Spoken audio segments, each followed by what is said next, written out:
Good evening, everyone, and welcome to the Institute of Politics Forum at the John F. Kennedy School of Government at Harvard University. My name is Dutch Leonard, and I'm a professor here at the Kennedy School, where I'm also co-director of the Program on Crisis Leadership with my colleague Arne Howitt, who is the other co-director, and I'm also a professor at Harvard Business School. I worry about leadership and strategy, and that's what we're going to be talking about tonight with a very distinguished panel who can help us to understand what happened in the Boston Marathon event of last year and what we need to learn from that going forward for this year and beyond. So I just wanted to acknowledge we've got an amazing audience here tonight, filled with many distinguished people, but two people I particularly wanted to welcome and ask you to join me in welcoming.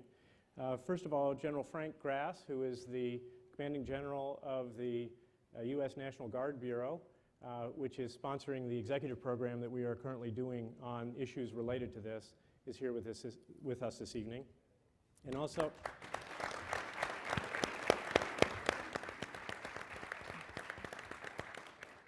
we're joined by Captain Tom Hudner, retired U.S. Navy captain, who is a Medal of Honor winner from the Korean conflict.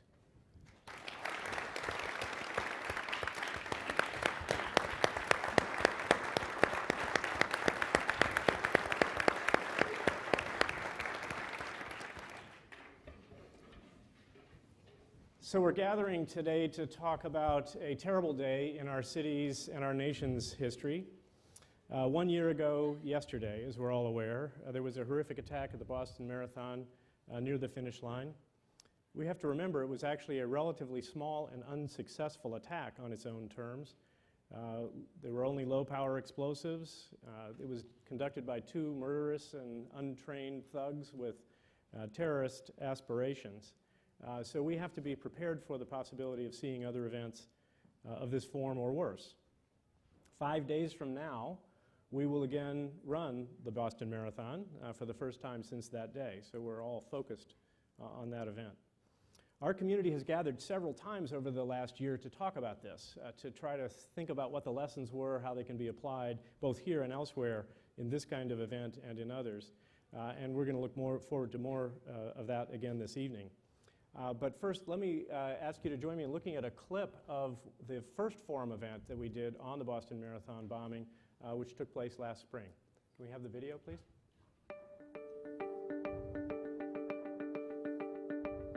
My name is Jamie Bergstein. I work in the admissions department here at the Kennedy School. This is for Commissioner Davis. It's not a question. I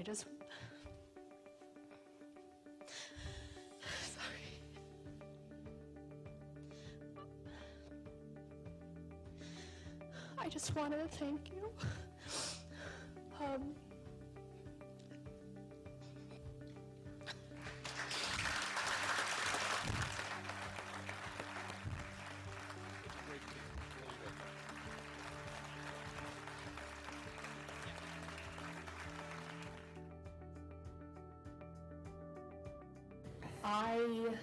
I knew the format of how the forums worked, and I knew I wanted to say something. I didn't really know what, and halfway through, I leaned over to my friend who went to the event with me, and I said, I really want to thank Ed Davis for what he's done. And she said, you should totally do it. I didn't expect it to be as big or as emotional as it was, but I went up and I waited, and I was waiting. I waited a really long time, and I kept thinking, I'm just going to sit down. They're not going to call me.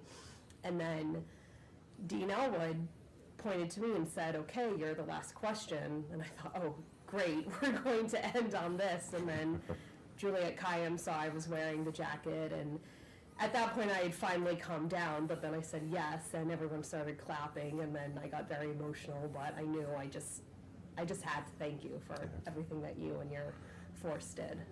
Well, it meant a lot. You know, it was a big deal, and it's funny how these things, when you go through something like this, you don't really have a grasp on how it's going to hit you emotionally. You know, you start talking about something, and all of a sudden, a flood of emotions will hit you. But but there was a lot of hugging that went on that week. And I just, when you were talking and it had bothered you so much, I just thought that was the right thing to do, to just sort of, console you a little bit and try to let you know it was all right.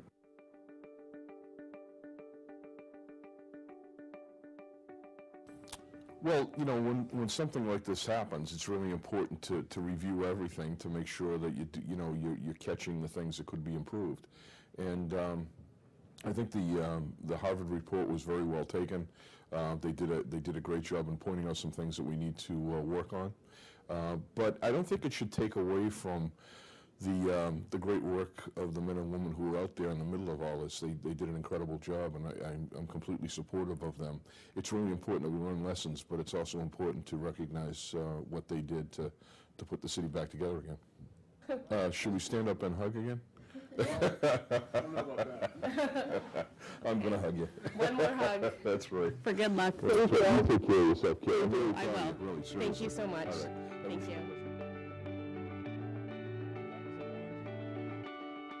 In our forum a year ago, when we gathered for the first time. Now, tonight we should hear from Ed directly on the question of what the lessons are. But we also gathered substantially this same panel in September to talk about this set of events. Over the last year, several colleagues here, Arne Howitt and Christine Cole and Phil Hyman at the law school, and I worked on a report about the Boston Marathon bombing, a main finding of which was an awful lot of things went very well on that horrible day.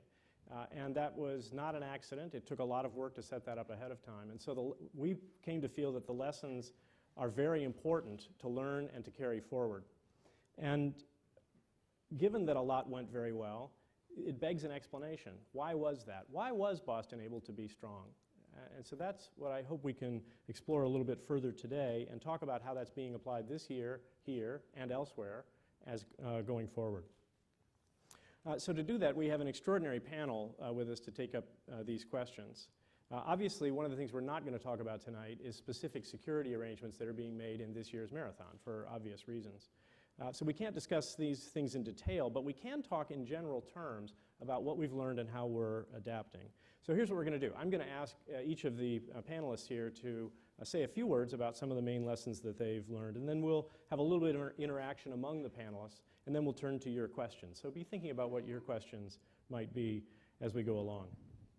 Secretary Cabral, I thought we might speak first with you.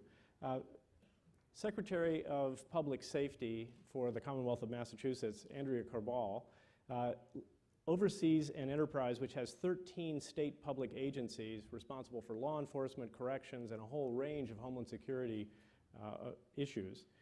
She began in her service in public safety in 1986 as a staff attorney in the Suffolk County Sheriff's Office, then was a prosecutor, then Assistant Attorney General in the Commonwealth. She became Sheriff of Suffolk County in 2002 and was appointed the Secretary of the Executive Office of Public Safety in January of 2013. So she's had a very wide range of different experience from the law enforcement side looking at public safety issues. But a number of the agencies that you oversee, Secretary Cabral, the Mass Emergency Management Administration, the State Police, the National Guard, and others, were all very heavily involved in this event, and as you were personally yourself. So what are some of the things that you and those agencies, from where you've been sitting and observing this and participating in it, what are some of the things that you see us as having learned that we need to apply going forward? Well, I would say first that I think, and this is not necessarily unique to the Executive Office of Public Safety and is more cultural within Massachusetts, but we started learning immediately. I would say even within hours, some of us may have gone home the day after that Friday and slept for that day, but we started talking immediately about what it was that we wanted to do better. And we knew that we, when you asked me about key lessons or key takeaways, while we felt that given the nature, the circumstance of it, and that we were literally going sort of minute to minute, gathering information, filtering out what was real and what wasn't, or trying as best we could to filter out what was real and what wasn't, and coordinating at a level between state, federal, and local that we had not coordinated in the past, we felt that we had shown great promise in how much we could collaborate and information share in the future. But we knew that that was there was a lot more we could do, but we had seen from the bombing incident just what was possible there. And so our key takeaway in public safety, and under public safety falls the Massachusetts Emergency Management Agency, the National Guard, and the state police. Our key takeaway was how do we become unified in our security planning, that would always be the key, and it wasn't just going to be something for major events. It had to become the way we did business. Very good. Let's turn next to General Scott Rice. Major General Rice is the Adjutant General of the Massachusetts National Guard, which means he's the commanding officer of the National Guard in Massachusetts. He was commissioned in 1980 through the Reserve Officer Training Corps as a student at Rensselaer Polytechnic Institute. He got his pilot's badge and flew F-111s and A-10s. He is, among many other things, a commercial airline pilot. And with colleagues in the Massachusetts National Guard, he invented the Homeland Security Institute here that is the host for the course that we are doing, something for which we are personally and professionally grateful. He also mobilized numerous times over the course of his career, including deployments to Bosnia, Kosovo, Kuwait, and Iraq. So he brings a very wide range of experience to the events and was very deeply involved in the events of last year. So General Rice, as Secretary Cabral just said, your organization was heavily involved in this and worked at great length during the time of the event. What are some of the things that you all saw happen and felt that you could continue to improve on? Well, one of the things I like to teach and express to the force is there is something about being in the right place at the right time that really helps. So with our force of almost 9,000 people in the National Guard in Massachusetts that we have across the Commonwealth, when there is events and pre-planning, we strategically position people in the right place and have them there and ready to assist.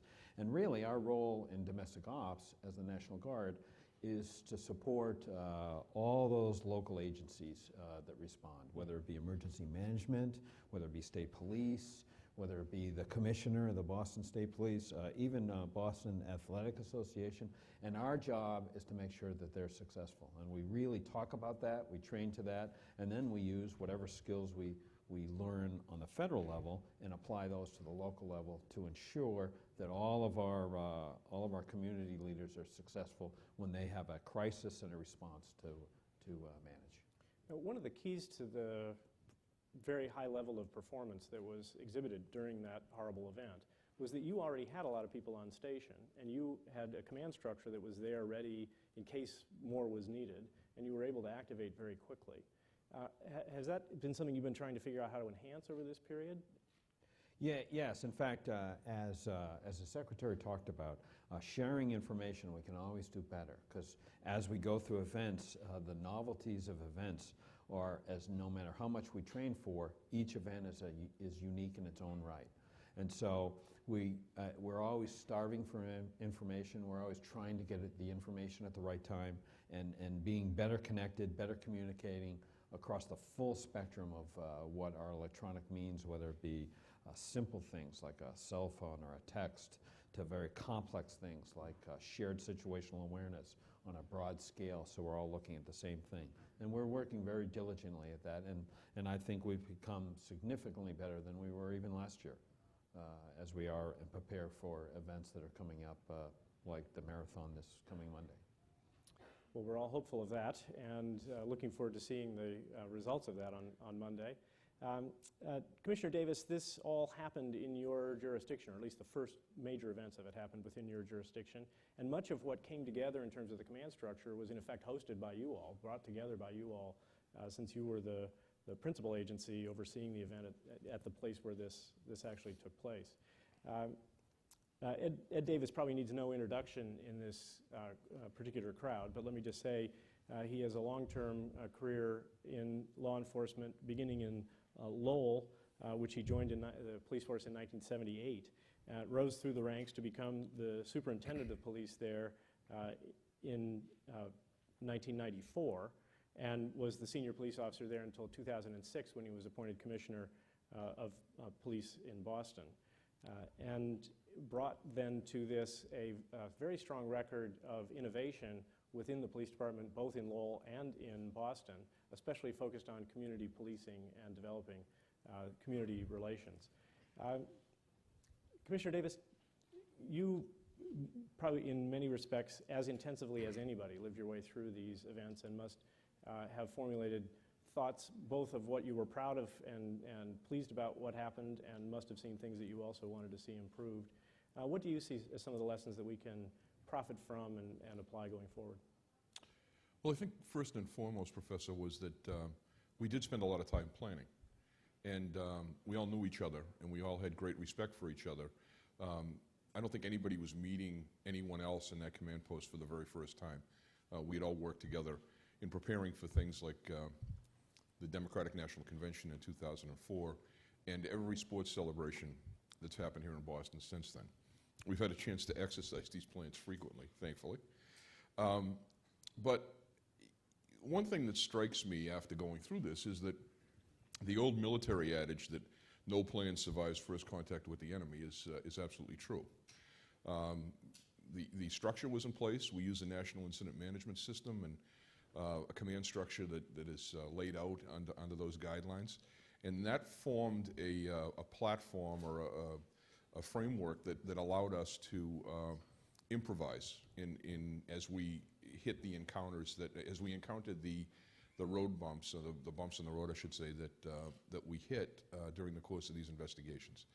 And so planning, preparation, practicing, all of those things played an enormously important role, but then relying on people in the field to do their job and do it properly was the key to success here. So one of the things we talk about in this course is the challenge that, as you said, every event is different, and particularly these really horrible events have all kinds of novel elements to it. So in effect, you find yourself improvising. The plan doesn't work, but the framework within which you're improvising may help you.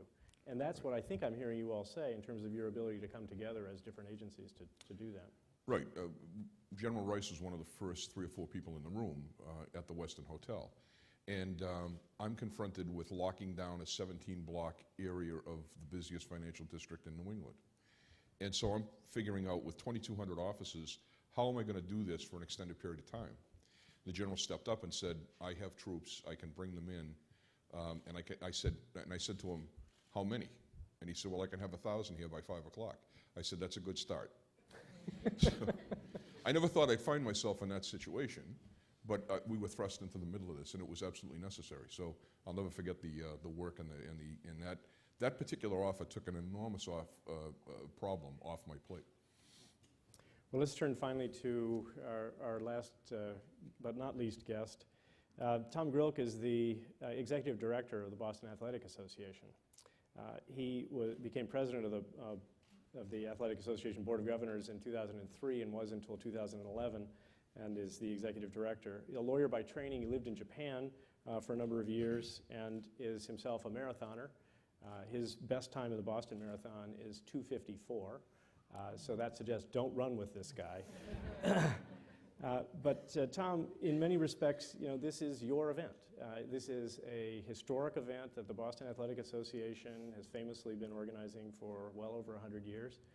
So more than anyone else, you must feel the necessity for the challenge of balancing. Of course, we want to be safe, but we also want to have this continue to be, as the governor said in a statement yesterday, the governor said, we want to be safe, but we still want this to be a civic celebration and part of the free exercise of what we do.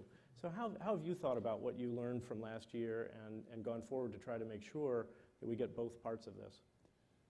Well, I'm afraid my response will, at the core, be rather dull and simple. For us, in this very collective, collaborative exercise, our job is to do our job, to make sure that we do our part in what is a very, very broadly shared enterprise across all manner of public safety agencies and many others in an event that, in a very real sense, is emotionally owned by about 3 million people who live around here and a few 100,000 runners who live around the world. So for us, we need to focus on what it is that we do best. Do that well, and do it well not simply because we owe it to the runners and the volunteers and the people who live around here, but because we owe it to our partners, particularly in the public safety and health arena, so that they have a predictable, well-known, well-understood stage upon which to operate and against which to make their plans. So among those challenges for us particularly are to have a medical setup that can meet any challenge, which is why an important job of ours is to make sure that that medical tent A, the big white one in front of the Boston Public Library with 200 beds in it, is ready to go for whatever may happen, not to mention tent B, which is usually 80 beds, but it'll be another 200 this year because of what's going on. So our job is to put on the race, but also to make sure we support everyone else in all the ways we need to, because it is the most shared of enterprises. Well, maybe I could ask each of our panelists to speak a little bit to this issue about balancing the security concerns and the sense of celebration and the history and the wanting this to be an event that shows us as we want to be. This is a tension all of us feel in the society, a tension we cannot celebrate and defend the American way of life by giving it up and surrendering it and cowering in fear in the face of events like this. So how do we strike that balance? And what I mean by that is not what exactly is the right balance to strike, but from a procedural perspective. What's the process through which we can deliberate about that and try to reset the balance, to have a discussion that helps us to get it better over time? Well, I think that let me say it like this, one of the things that struck me was, even though that was always our overarching goal, it was we had events immediately following the marathon, a series of smaller events and the 4th of July on the Esplanade, where we had to immediately, put into place this sort of rethought security plan.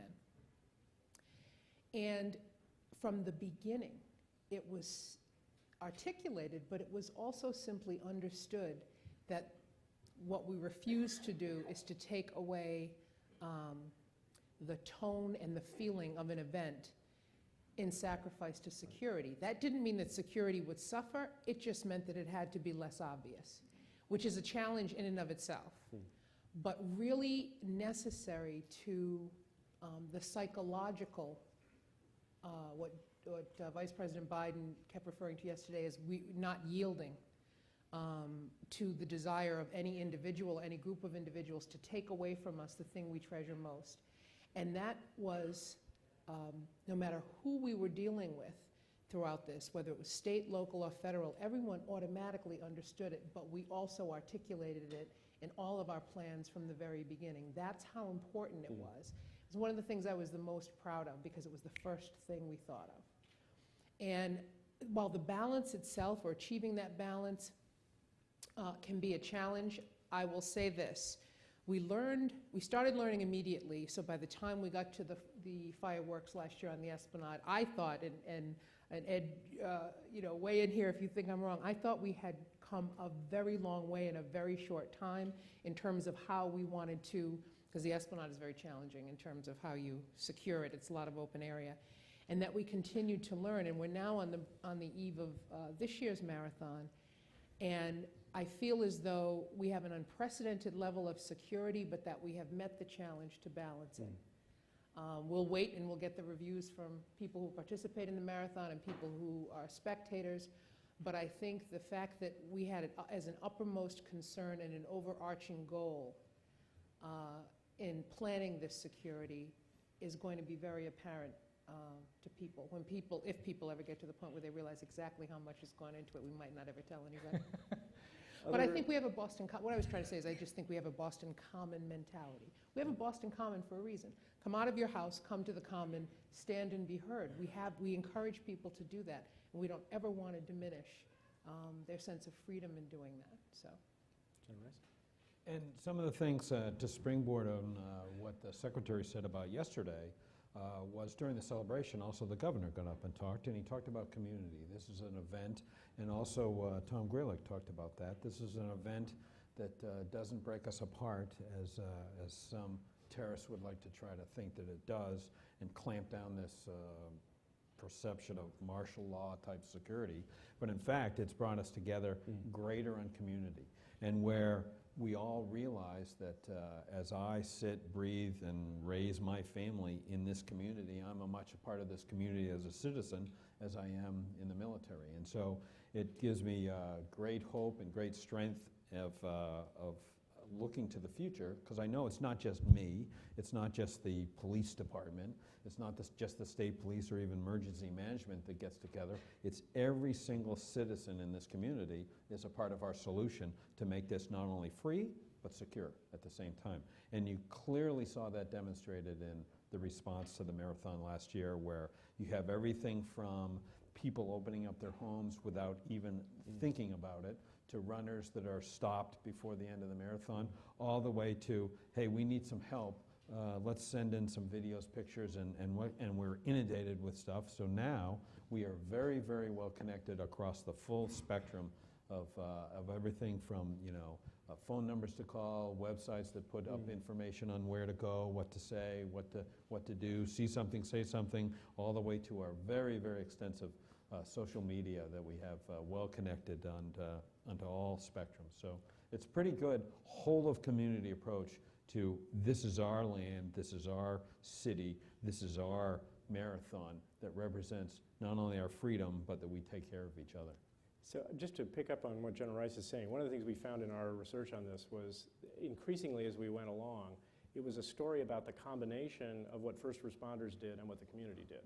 And it was really a whole of community response. And getting both halves of that turned out to be enormously important. And so what I'm hearing Secretary Cabral say is, well, if you want to keep the right balance, you have to start with remembering what the values are. And so it's almost as if you defined having the event as a celebratory event which reflects our free and open society, that's a constraint. And then you add security. And then you figure out how to do the security with it. That's actually a very interesting way to think about it. Because part of what we teach about here is that what leadership is it's something that starts with values. And so that's a very interesting characterization.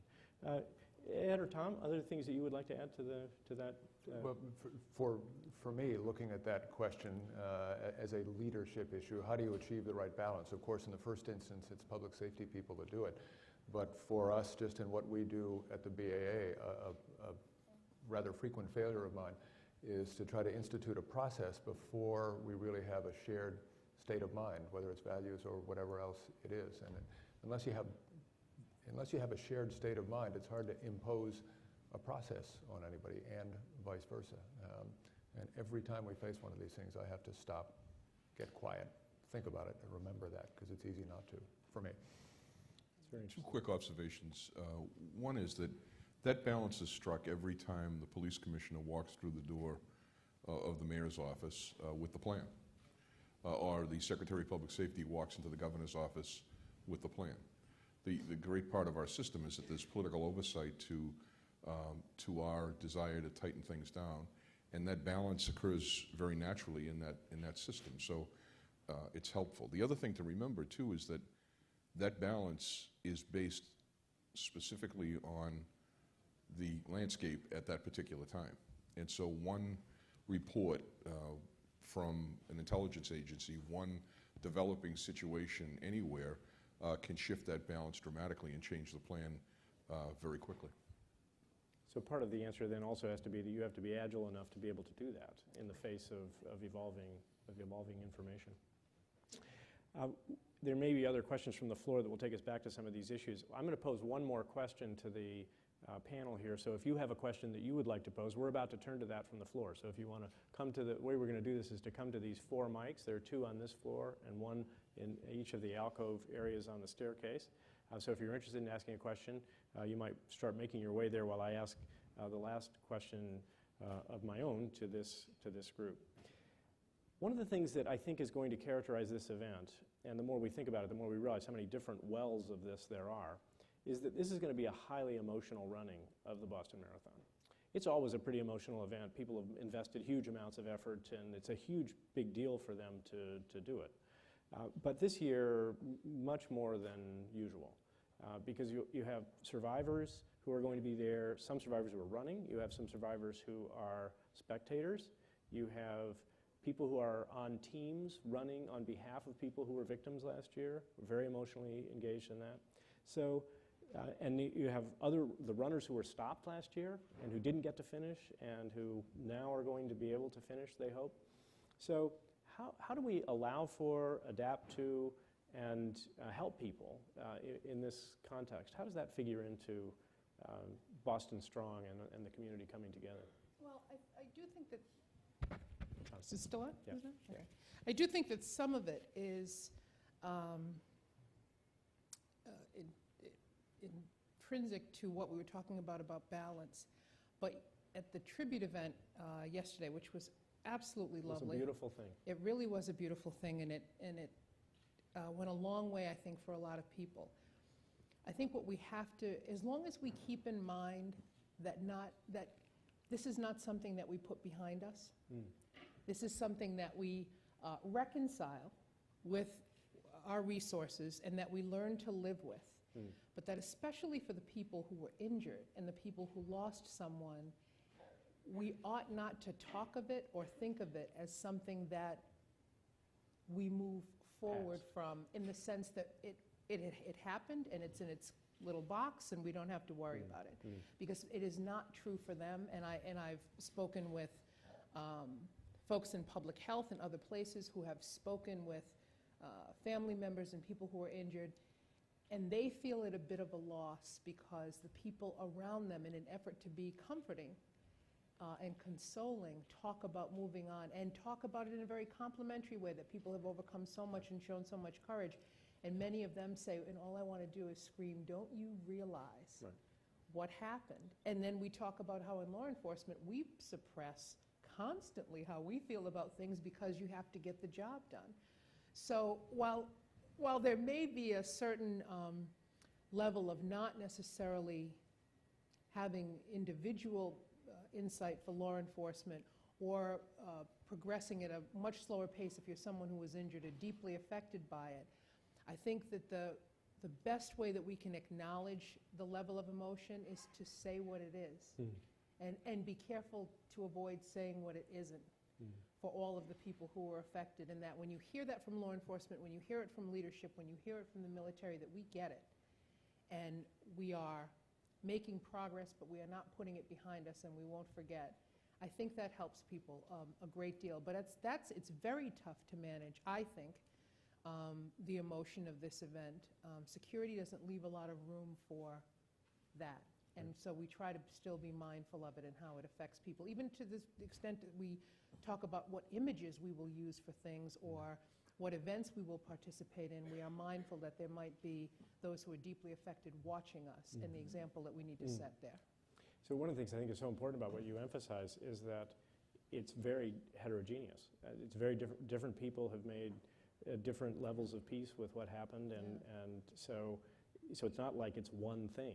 But it's this multifaceted story. This must also be true, Commissioner Davis, for law enforcement officials. Many of your frontline troops, and also true for you, General Rice, saw terrible things that day, and must continue to be affected by that. And this will be a very emotional event for them too, I'm guessing. Yeah, there's no question. It already has been. Going through that ceremony yesterday with many of the people who responded. We've been working really hard. The first day at the command post, we put together a special stress team that would deal with people who performed first aid on the victims. And we thought that we had that box checked, but about a month later I find out from the union that there were dozens, if not hundreds more officers that had been adversely affected by this. Not just the people with hands on the victims, but other people who had relatives that were in the race. That might have been a wife running, and the officer couldn't leave his post to see how she was doing. Dozens of stories like that. So we teamed up with Mass General, and they gave us some additional resources that have been absolutely necessary over the last year to make this work. General Rice, any? Well, one of the things is the way we work together is pretty impressive for me, where I come from a very military environment on all my deployments that, we voice our opinion, we talk to our leadership, and then a decision's made, and you salute smartly and follow the orders. In a lot of this case, with all of the different diversity of people that are in part of leadership, I've seen a great empathy among people like Secretary Cabral, Secretary Schwartz, the Director of Emergency Management, and Tom and the Commissioner, how we all talk to each other, and the best thing is we listen to each other. And I think again, the governor coins this phrase for all of us that I really have, that represents that. And in events like this, we don't turn on each other, we turn to each other. And that represents the simple fact that we listen to each other, we talk to each other, and in fact, I consider myself a trained professional and very stable in these environments. And when I walked around the corner minutes after the bomb went and saw some scenes there, I mean, it really shook me right down to my soul. And I wasn't sure at that moment if I could function at that point. I mean, there was tremendous amount of adrenaline going through my body, realizing that this was a pretty serious event in my town, in my home city, in my community. And who should grab me on the shoulder but Secretary Schwartz said, "Hey, wake up, let's go, we got work to do." And that was all it took. I mean, just him saying that to me, and then I could talk to him later about it, and we got together and we got out to the business of, hey, we're in this to take care of the community and see how we can move on and get to the right place. This is one of the things we found repeatedly in the research about this, was that senior folks on the scene had this twin reaction. Part of it was they wanted to plunge in and help at a hands-on level. And there was literally a story of one very senior officer who was starting to do that, and someone from another department pulled him literally by the gun belt and said, "That's not your job. Your job is to go with me and form a command post." And they did that. And so part of, I think, what Boston Strong on the responder side was strong about was having an infrastructure of relationships and practice of that you all felt that was where you were needed, that was your job description, and you did that. And that began to bring some order to an otherwise chaotic process. And I think that really was a very important part of the backbone. And boy, we should not take that for granted, because that is not a universally available asset in other communities. Tom, your enterprise sponsors this event. Your volunteers are out there by the thousands. They were affected by it last year. You'll have many of those back, and new volunteers who came for a host of different reasons, many of them emotionally engaged with the events of last year. So how have you been responding to and coping with that? Well, focusing first on the volunteers, on April 16th last year, after focusing on runners, we began also focusing on volunteers and arranging counseling resources through the Department of Public Health in the Commonwealth, through the Public Health group in the city of Boston, from the Surgeon General's office in Washington, all of that. And when I look at what we, confront this year, it's striking the balance that you are describing. We have about 50,000 people who will be involved in events starting yesterday through the day of the marathon.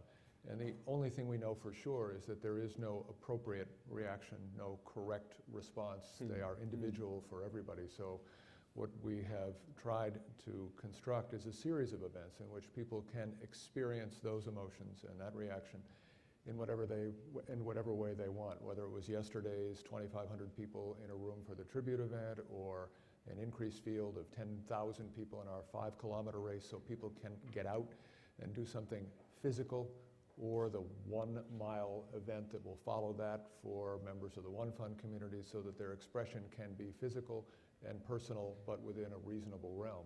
For people running the marathon, they'll react as they react. We will continue to provide hydration stations every mile, but this year there'll be a counselor at every one of those. Very good. Well, let's go to your questions. We have a tradition in the Kennedy School Institute of Politics Forum, which is that we always have open mics, and the speakers are asked to respond to questions. And here, let me define what a question is. A question begins by having the questioner identify him or herself to tell us who they are.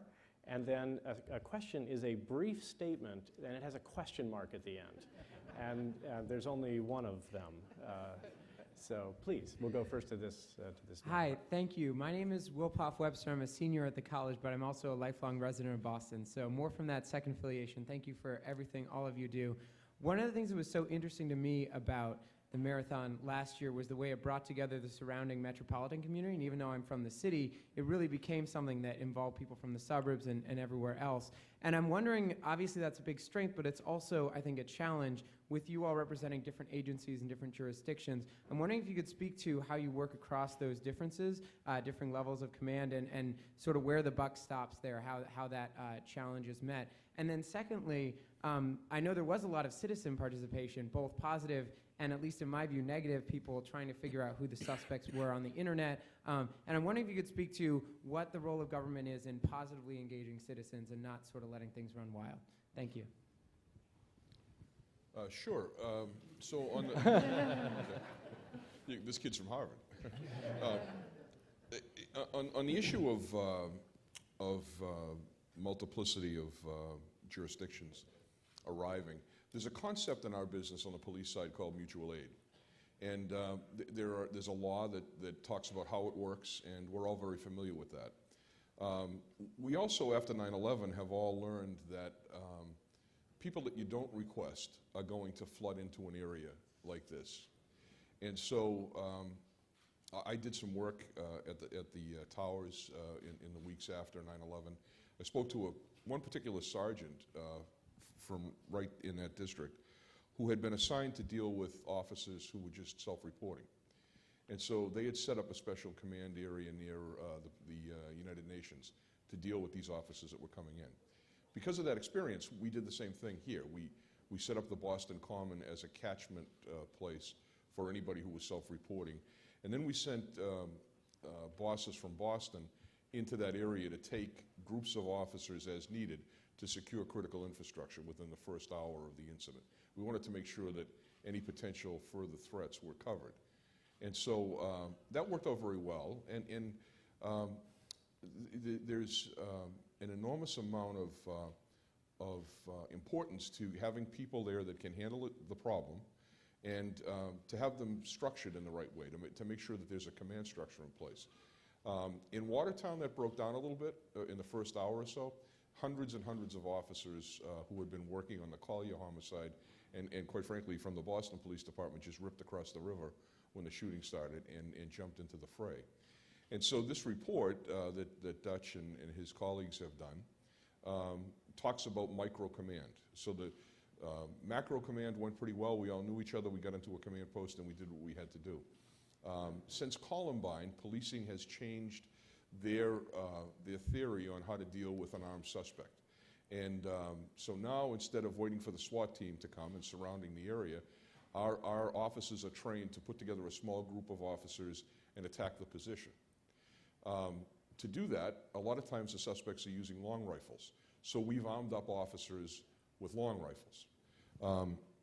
And so some of the problems that came to light in Watertown were fields of fire and using automatic weapons on full auto in an urban environment, which has not been thought through enough, since we've given the officers the tools that they need to do the job, but there's not been a lot of training around types of ambushes or the type of training that all the military people here have. Our officers are trained on combat encounters within 10 feet that last 3 or 4 seconds, and that's pretty much the focus of all our training. So clearly that training has to change. The structure of the command system at a particular event where you've got 5 or 6 people from different locations going in to attack a position, that all has to be trained up better. But overall, it worked, and there could have been. Dick Donahue is an example of how it didn't work, of how somebody can be injured in a situation like that. But by and large, it was we got the bad guys. So for the number of cities and towns, there were, I think, 6 host cities along the route. And they are local jurisdictions with local police departments, and many of them do not have the capacity that is needed for the levels of security, heightened security that we have now. And this is one of the things that I think in 28 years of being in various positions in law enforcement, I have never seen a level of cooperation and coordination such as I saw when we did the tabletop exercise for the security. Now you have to exercise all of your plans and go through multiple scenarios. And I'm watching local police departments go outside with other local police departments and work with the state police and work with the federal law enforcement to say, how do we solve this problem? So in cities and towns that don't have enough police to monitor the route as the plan lays out, they are supplemented by the state police, by the National Guard. And there really has been this enormous coming together to make sure that they have the resources that they need, but also the knowledge that it's not a one-time thing. If it we now know how to do it, so that if they're needed again, we can put those things in place. To your point about citizens, I think that's just as delicate a balance as the earlier one we were talking about. You do not want to veer into vigilantism, but you do. We live in a society where everyone has a phone that has a camera on it. Everyone has a phone that can record things at a moment's notice, and people have their five senses. People have an enormous amount of information about an incident that they don't even realize is significant until you ask them to search their memory. So you want people to help, you want them to give you information, but you don't want them to jump to conclusions, nor do you want them to act on their own. And you just have to message that the right way. You have to reinforce that. And you still will get people that will fly off and do any one of a number of things that are sort of unsavory. But if leadership sets the tone for what is expected from the public, it tends to get back what it's asked for. Very good. Now we have a terrific audience here, and one I happen to know is very knowledgeable, but it's not very curious. So feel free to approach the microphones. There are many other questions you can put to this group. And please, let's go to the microphone up here. Hi, my name is Ben Bolger, and I'm a Harvard alum. The governor did something quite extraordinary. He asked for a shelter in place following the bombings, and it was surprising and gratifying to know that most citizens kind of adhered to the request. My question is, what have you learned from that experience? How long would it be appropriate to have a shelter in place? Because actually it was lifted, and then shortly thereafter one of the suspects was caught. Just what are your thoughts and reflections? Clearly we want to have a balance where we are able to identify and capture dangerous people, but we also want to find a balance of allowing people to go about their daily business, not let terrorism disrupt people's days. So what are the lessons learned from that experience? Well, I think that what you ask people to do in terms of things that will curtail their freedom has a great deal to do with the particulars of the incident. And I think the general spoke about the novelties of each situation. Last year, what we had was incredibly wide range of possibilities. It was not immediately apparent to us how we should narrow it down. We didn't know who, therefore we had no sense of how big it was, whether or not it was limited to just, even if we had a who, it was just them, is it someone else, and how coordinated are their efforts. So you sort of start, like every investigation, you start with a very large circle and you narrow and you narrow and you narrow as you separate out the things that are worthy of follow-up and those that aren't. And as you're able to narrow and become more sure, you make sure that you're monitoring every step of the way to the extent that you have curtailed someone's freedom in order to keep people safe while you're looking, that you give it back. And that can literally be a minute, almost a minute-by-minute calculation. The governor spent a great deal of time measuring that at every turn because he realized how extraordinary it is to ask people to stay in their homes, even for their own safety, because it also creates fear. No one tells you to stay in your home because nothing's going on. They tell you to stay in your home because something's going on. So, amidst all of the pressures to get it right and to identify the right people, again, the overarching goal was to make sure that not a return to normalcy, but to not curtail freedom to the extent that we didn't feel like we needed to do that. But they always say it's good to be right. Luck plays a role in that. And luck plays a role in every good outcome. And so you always hope that you have a little bit of that as well so that you're not making the wrong call. Other reactions or recollections or thoughts about the shelter in place and that request? Several of the people here were heavily involved in that actual decision. So, Right. Well, we gave the governor and the mayor the best information we had at 3 o'clock in the morning. As the clock ticked closer to 5 in the commute hour, they were faced with the possibility of a cell that had gone active in 3 different locations that were in play. Not only in Watertown, but 3 other locations outside of Watertown. And so I think they made the right decision.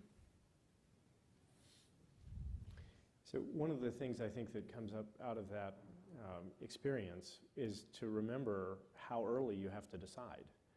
It was in the very immediate aftermath of the gun battle when there was still a lot of confusion about what is the nature of this event. And so we have to be careful not to look back with 20/20 hindsight. We now know that apparently there weren't other people involved and so forth and so on. But that's a hard thing to speculate about at that hour. The other thing, just to draw attention, I think what's important about the reactions is to notice who gets to make this decision. And the fact that that decision was very appropriately formulated and given to elected political officials. Because this is the kind of decision that ought to be in their wheelhouse. And one of the issues that I think we need to work on, that incident management is largely silent on this question of which issues go to politicians. It doesn't imagine that there would be any questions that would have to go to politicians. And so working out how you know which issues are appropriate for resolution of that kind, bringing elected political values to the party is, I think, a really important issue for us to continue to work on. And I think the marathon bombing gave us a bunch of examples where that had been done very well. So I think that was one of the strengths. We had another question from this microphone. Yes.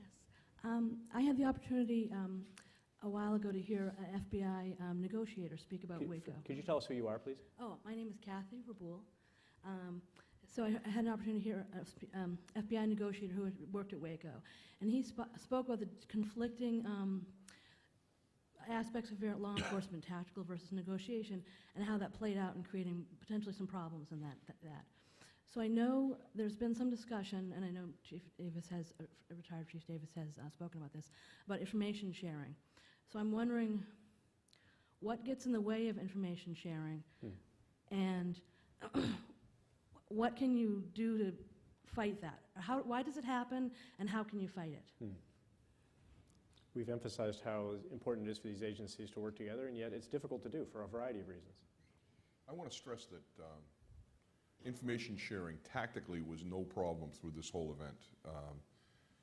From the beginning, everybody that was there shared everything that they had immediately. And to the point where at the boat, Ed DeVoe and I were standing next to one of the armored personnel carriers, and the hostage rescue team was running the encounter with the suspect. But before they did anything, they came to us and they said, "It's our plan to deploy flashbangs, 3 of them. Do you feel that's all right? Is there something else you would like to have happen here?" So there was no lack of information, no lack of coordination among the people tactically involved in this whole week-long event. There was a question asked of me by Congress under oath, where I was asked if we knew about the suspect beforehand, and my answer was no, we did not. Now, there were a lot of reasons for that.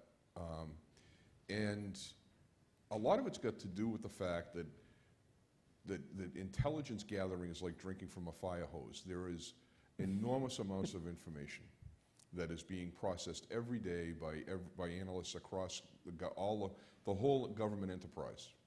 And in the corners or recesses of all of those systems, you might find something where people look at it and they go, "Ha, if we had only known that, it would have made all the difference in the world." And that's what happened here. That's what this is about. It's about being able to process the information, and also the propensity for some agencies, especially in the middle of the agency, to kind of push and pull with information. That's a small problem compared to the larger exercise that occurred here. And quite frankly, I think the FBI has done an incredible job of correcting that already. Go to this microphone now. My name's Linda Chadwick, and I'm just a neighbor. But my question is, yesterday, when you had the incident with the man running down the street toward the finish line in the black getup, and the 2 backpacks that were left there, when you saw that happen, and I'm not sure who saw it or when, but did it sort of just fall right in your plan as to how you approached it? You've done so much thinking about all of this stuff. So was it easy? I don't think it can ever be easy, but did you sort of just know backpacks, bomb squad? Right. There's a protocol in place, and all the officers who are out there understand what that protocol is. But I was asked earlier today if, excuse me, if the police should have reacted quicker to that. So, I mean, it's not against the law for a man to dress like a woman, and we see it frequently in Boston. And so, everybody says, well, he had the backpack and he was clearly intent on doing something. It's not the intent that you can gauge as a police officer on the scene, it's the action, and that's what you're looking for. And so when his action got to the point of becoming too bizarre to allow to occur, or to allow him to get close to that small memorial ceremony that was still going on, they reacted quickly and appropriately, and I think that's all you can ask for. We live in an interesting world that you just can't arrest everybody that looks different. And apparently he's a Mass College of Arts student, and when he was arraigned today, he said that the performance just got the better of him, which I think is probably one of the grossest understatements following the last year. But here's something that people don't know. People have been leaving things laying around since last year at a rate that is just alarming. So we've been doing this. We have been responding to the left backpack. Someone stuck a empty pressure cooker underneath a car in a garage many months ago. Now, probably, somehow, they stole the pressure cooker from Target or someplace else and left it there. But because it didn't have anything in it, there was no reason for us to think that it was going to be used for anything. But the new normal is that we live in a day and age where you can't just say, I'll put this down and come back and get it later. And people should expect this because it happens in the airport. Don't put something down and walk away or leave it next to someone who doesn't know who you are or what it is. It's just no longer acceptable. So while this had more flair to it, the leaving of the other backpack was full of cameras left by a media crew. So someone at some media outlet somewhere is out probably hundreds of thousands of dollars worth of equipment, and they should know better than anybody else, and they left it. So we have been responding to these. They have become very routine, and as we know, the overwhelming majority of them are nothing. That doesn't change the fact that you go in expecting that it is something. But just to follow up on this question, because I think it's an important issue, it comes back to this issue about balance. How do we react to this? The hypervigilance that we appropriately feel like we need to have about packages and so on also, in effect, makes us vulnerable to somebody who's a prankster or just a little unstable or who, on a lark, wonders if they can disrupt something. And so the question is, if that happened on Monday, would we stop the race? Would we wait until bomb dogs had had a chance to have a look at the package before we stopped the race? Or how would we? Now, obviously, that's a too specific and tactical question. But how do we maintain perspective on what is really a threat, and not play into the hands of people who would like to disrupt things by being willing to be disrupted by almost anything that seems out of place? Well, because you can't stop them from, you can certainly keep them from certain areas, but you are always going to, especially media attention, draws this out in people. All they're thinking about is, if I do this, I'll get famous, or someone will notice me, or, and then you have a fair number of people with emotional and mental problems that simply just, sort of make their way onto the national stage through events like this. But I think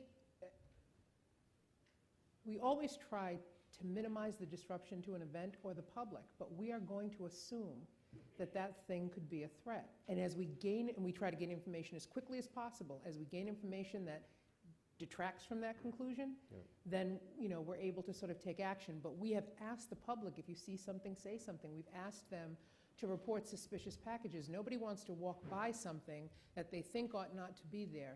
They don't make the phone call and something terrible happens. They don't want to live with that. So they report it. We're always looking for that balance, but we prefer to err on the side of caution even if it causes inconvenience, however temporarily. Well, I think this is the great challenge, because we have to err on the side of great caution, but on the other hand, the overwhelming presumption should actually be that it's probably harmless, because it's not just 99.9% of the packages, it's a much bigger fraction than that have turned out, things people just left by mistake or whatever else. Let's turn to this microphone on the right. Hi, my name's Anthea Brady. My question is sort of in thinking forward or for future events. I think we're very lucky last year with Boston to have a medical tent and emergency personnel and just a huge number of police officers on the scene. How do you deal with that in a situation where you don't have that kind of response? You're not within a stone's throw of 5 or 6 different hospitals who can specialize in all of the great work that they did last year. That is one of the things that we have learned, and so we have made sure, without going into too much detail, that you provide those resources to the areas that don't have them, whether, as Tom mentioned, it's a better equipped and better resourced medical tent, whether it's working with DPH and whatever hospitals or medical treatment centers are in that area to increase their resources so that they are able to accept any injured or any casualties along the way. I mean, Tom, I know, has spent a great deal of time on this in particular, on the hospital aspect of it, in particular, to shore up those resources. So, I'm happy to defer to you on more the security. Well, it certainly is a very important issue, and as my father used to say to me, luck is frequently the residue of design. And a lot of that good luck last year has come from many years both of work by my colleagues at the Boston Athletic Association and collaboration with all of the medical institutions and public safety agencies that own the ambulances, the assets by which people get moved around. But from last year, of course, one asks precisely the question that you asked, and we work on it yet further. I'm going to turn in just a second to our last question from the microphone up here. But just on this point, this is actually an excellent question. In the work that we did, we observed that there were 3 different categories of things that happened in Boston last year that contributed to the good outcomes, as good as we got. The first is a set of things which are unique to Boston, like the fact that you have 8 level 1 trauma centers within a couple of miles and that they're spread out. They're not all in one direction from the site, so you could send people, victims, survivors, in various different directions. A second thing is a set of things that just happened to be true at that moment. So for example, there was a shift change going on in the hospitals at the time of the bombing, which meant that you were double-staffed. That was just a unique feature of the moment. You can't replicate that. Other places can't get 8 level 1 trauma centers, and we couldn't get lucky enough again to be during a shift change if we had an event in Boston. But the third thing was a set of things that you can replicate, that Boston has systematically built and that other people can do too. And it's the structures that these people were talking about throughout our discussion here. It's the incident management, it's the fact that these people all knew each other, it's the fact that they had practiced in every fixed event ahead of time. That was the backbone, and that is what guarantees that you can do as well as you can reasonably do. Now, not everybody can do the same level because we don't have the same resources. But the question for us is, can you do as well as you could reasonably be expected to do? And the answer to the way to do that is to get yourself organized ahead of time, as these folks had taken the effort to do. And part of resilience in ourselves and our community is the fact that we go through experiences and we get stronger afterwards. And so one of the benefits of living in Boston, Massachusetts, and New England is we've been very successful with a number of events. I mean, just think of our sports teams and all the national events we've had around our sports teams brings us all together regularly to talk about it. Not just the Boston Athletic Association's marathon, which is historic and the longest running one ever, but also the fact that we have all these events. And even though we focus a lot on huge hurricanes that hit the south and the coast down there, we've had our share of natural disasters around here over the last 5, 10, 15 years that again has brought us together for responses. And as I said earlier, every event is novel and has something different to it and a little different twist. But we are growing stronger every time. We're working together more. We're growing more confidence in our leadership. And even though we don't know and we can't predict what the next big event is and where it's going to go, we have a lot of confidence. We have a lot of resilience in each other and ourselves that we can be able to work through these issues and respond. And support our leadership. Our leadership in Massachusetts, we're very fortunate from the mayors and the community leaders we have all the way up through our secretaries and our governor. It's pretty special to be here in Massachusetts. Let's go to our last question, and then I'm also going to ask the panelists if they'd like to each make a short benedictory remark. Please. Hi, my name is Peter. Thank you so much for being here. I'm actually in the physics department.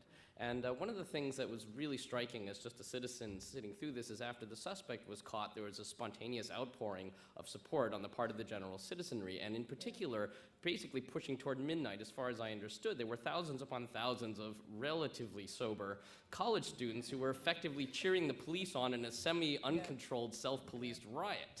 So, but if you think about this, you know, I was there at the riots, the real riots after the Red Sox clinched and the poor girl got shot. And I think what's interesting in, say, 10 years or so, that the relationship between the perception of the young and the symbols of authority in the police more or less did a 180, right? Now you, instead of looking at police as the deliverers of oppression, of the constraints on our freedom, here they are as the saviors and the guarantee of our security and, you know, our freedom in a way. And I was wondering if you guys saw sort of any more global change in the attitude of the citizen vis-a-vis the police, and if there were, you know, sort of anything you could observe in the last year. That's a great question for us to end on. That's a great question to end on. I've seen an increase in trust, which has been enormously rewarding. I saw, you know, what you saw that night, and I thought it was absolutely remarkable. And part of it, I thought, we're very fortunate in this country that with the exception of, you know, 9/11 and Pearl Harbor, we don't get attacked on our own soil. It's not something we're used to. There are countries that are very accustomed to being attacked on their own soil. And so it happens with us so rarely that when people feel, I think, that they have been delivered from that fear, I mean, I can't say this enough. We live with such a level of freedom that other people in other parts of this world don't know. And it's, you know, a fish doesn't know it's in water, so we don't really think about it all the time. But it is remarkable the level of fearlessness that we have the luxury of enjoying in this country. And when this was two people. I mean, we knew pretty early on that, you know, relatively, that it was just these two. The fear that struck in people, that this was, you know, happening on our soil and they were identifiable people, I can't articulate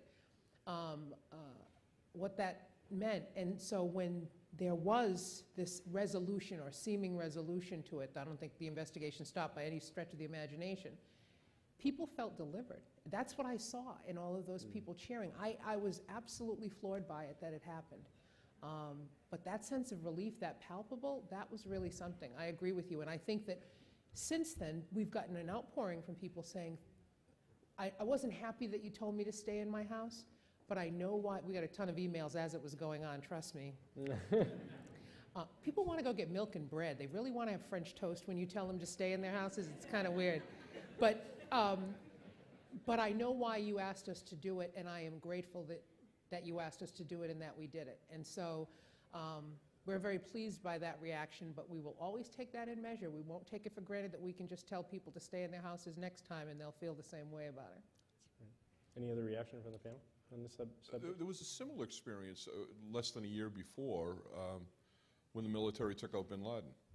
I was called out because of the protests or celebrations, I guess you'd call them, that were breaking out across all the student areas in Boston. And I remember standing on Boston Common with one of my command officers saying, did you ever think you'd see anything like this? They're actually happy that the government did something. Very different from when I was in college. But I think that this issue of terrorism is a very real threat to people. People have, as Andrew said, people feel this personally. And I think that's what was driving this, both with bin Laden and in the subsequent celebration. The perception for a lot of us, and certainly us at the BAA, was that this was not an attack on a race or on the Boston Marathon. It was an attack on Boston. It was an attack on freedom, on a way of life, and everybody reacted that way, and they were more than ready to celebrate those who responded. Yes, as Big Poppy reminded us, this is our freaking city, and that's how it felt. Let me ask each of the panelists if they'd just like to say one final observation to us. Oh, are we starting? Apparently not. I'm sorry, I didn't realize. We'll start at my end. Just thank you for the work that you've done in putting this together and in pointing out those issues that need to be worked on. There's a lot of things that we can do to improve the systems. As good as this was, it would have been nice to prevent it. And absent preventing it, some of the things that you found really need to be corrected quickly. So we have a lot of work to do. Yeah, for all of us, to all of you, keep thinking about it. There is nothing more valuable than having somebody hold up a mirror so that you see what you did and then help you think about how you could do it a little better. These exercises are wonderful. And we should be very proud of that. And we, I thank everyone in this audience. I thank you for putting this together, Dutch. I particularly thank the members of the military that are in this audience. But we should continue to be aspirational, as we were talking about earlier, and improve on things. We take a great deal of pride in working hard not to disappoint you in your notions of what living in a democracy means. So we work hard at that. And I'd like to echo that too. I mean, we really do work hard at it. And I know when I very proudly put on the uniform and represent all that the military is, there's sometimes a dark side to that I don't want to say that we're coming in and taking over, but on the other side, there's a good part of it, because we have a tremendous amount of experience and things we can do to help our community. And as we proudly walk forward into our own communities where we grow and live, we are proud of our service that we can provide to not only every citizen that lives here and every citizen in our community, but also to these, to our leadership that's sitting here right next to me as we step forward. But we can always, to echo what Commissioner Davis said, we can always do this better. And we all have an open mind, particularly in the National Guard, about where, when, and how can we do this better and make it better for all of us. Because as I started out, my kids grew up in this community, my lovely wife sitting here is part of this community, and the two of us are in this together. Thank you. Well, as inspired by what you all just said, let me say that for our part at the Kennedy School, we will continue to ask questions, and we hope that those questions will be received by the people who honorably serve on our behalf every day and who get less thanks than they deserve for all of the work that they do. We'll take those questions not as critical, but as curious and as intended to help us think about how we can continue to improve. Because as Secretary Cabral said, we all aspire to this, and I think at our best we can do even better together. So that is always our hope. We're often asked here who our heroes are, and because we get to see a lot of different things and we talk about a lot of different things. My heroes are in this room. My heroes are the people who go out every day and do this kind of work at risk and without much thanks, and who try at their very best to advance all of our national values and goals, who help us to balance liberty and security, a complicated set of issues as we have discussed them tonight. So let's hope that part of the rising trust in the police and in other institutions that were on display here is in part due to a rising level of performance, that we are holding those values dear, that during the Occupy movement, police chiefs are reading the Constitution to their officers before they send them out to remind us this is what we are trying to do. So I want to thank all of you for being here tonight. I hope you'll join me in thanking our extraordinary panel for their very thoughtful reflections about all this, and I hope we can go forward with Godspeed and God Save the Republic and the Boston Marathon.